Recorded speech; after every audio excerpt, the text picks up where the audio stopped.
দিয়ে দিচ্ছি একটা মাঝারি টমেটোর অর্ধেক।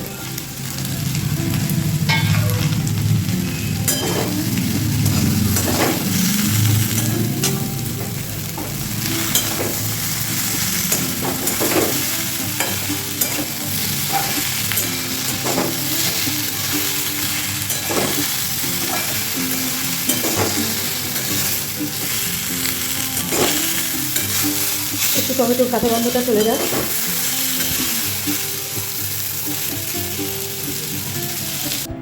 এখন একটা টিফিনের সবজি করব আমি। তার জন্য আমি নিয়ে নিচ্ছি প্রথমে সর্ষের তেল। তেল গরম হয়ে গেছে, এবার এতে আমি দিয়ে দিচ্ছি সবজি।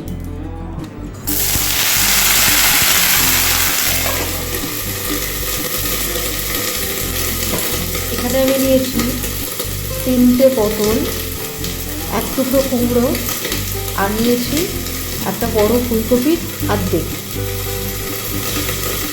ঢাকা দিয়ে দিলাম, একটু জলছেটাটা কমুক, তারপরে দেখাচ্ছি। কেটে দিচ্ছি, এবারে কেটে দিচ্ছি 3টে কাঁচা লঙ্কা,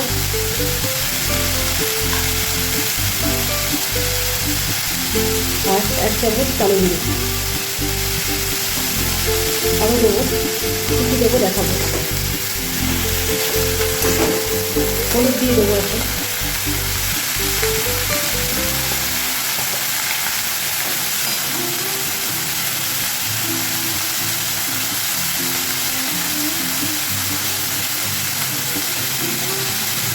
এক চামচ হলুদ দিলাম, 1/2 টিস্পুন।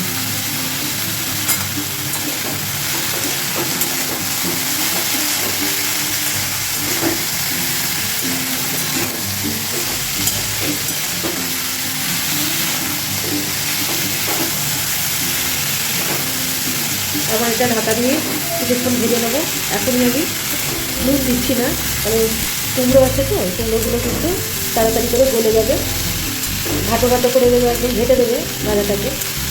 আর ওদিকে ফুলকপি সিদ্ধ হবে না, ভাজা হবে না ঠিক মতো, পটলও ভাজা হবে না। এবারেতে দিয়ে দিচ্ছি একটা মাঝারি সাইজের আলু সিদ্ধ।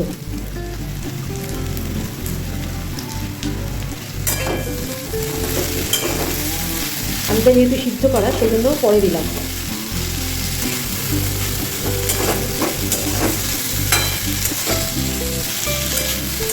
দিয়ে দিচ্ছি একটা মাঝারি টমেটোর অর্ধেক।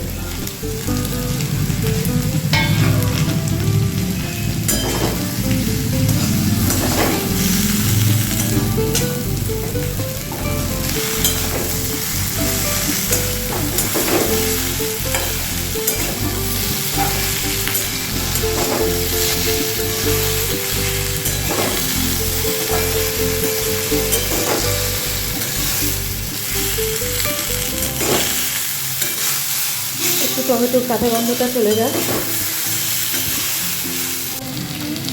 এবার একটু দিয়ে দিচ্ছি একটু ধনে পাতা।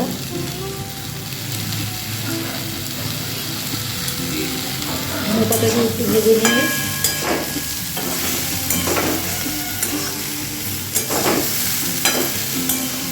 একটু ভেজে নিলাম। টমেটোর কাঁচা গন্ধও চলে গেছে।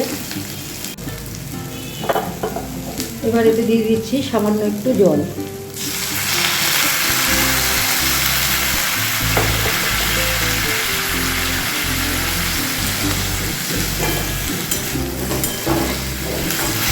সিদ্ধ করার জন্য জলটা দিলাম, আর পুরো ভাজা হবে না এটা।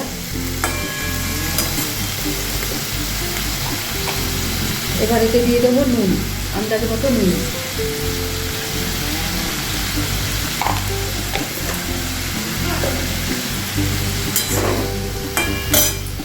আঁচটা বাড়িয়ে দিয়ে ভাজবো।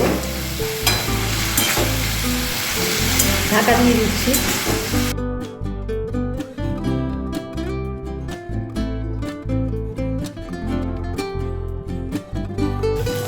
টমেটোগুলোকে একটু স্ম্যাশ করে দিয়েছি, ব্যাস আমার রান্না।